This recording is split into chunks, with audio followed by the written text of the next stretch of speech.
NCOS stories of change and good practice. Organisational change. When to consider a merger. I'm Graeme.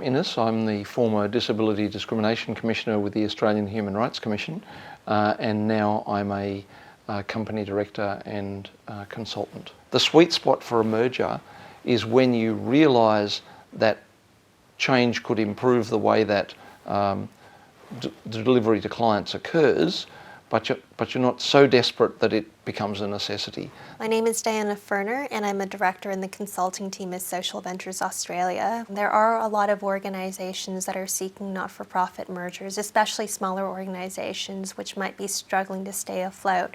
Is that a bad reason why to look for mergers? Not necessarily. Ideally, you wouldn't have gotten to that point because, of course, at that point, you're not coming from a position of strength. You may have fewer options ahead of you. On the other end of the spectrum, do you start planning it out in advance, say 5-10 years from now? That's probably not really practical for organizations either.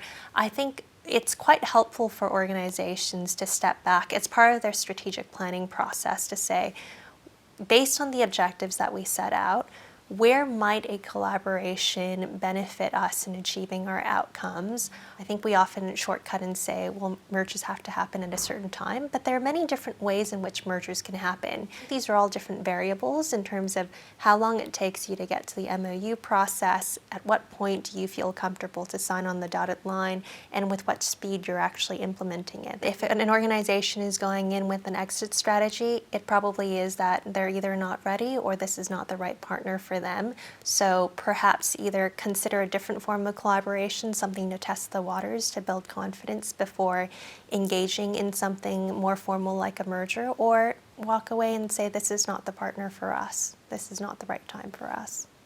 If you think you've built in an exit strategy and that button is there for you to press, then you're not really committed to the completely committed to the consolidation, so you're lessening the chances of it being successful. So maybe you need to build a partnership and try before you buy. So have the organisations working more closely together, delivering services, but don't bring the ultimate consolidation to an end. I'm Doyle. I'm the CEO of Civic Disability Services. I think collaboration should stay on everybody's agenda because there are a lot of not-for-profits out there.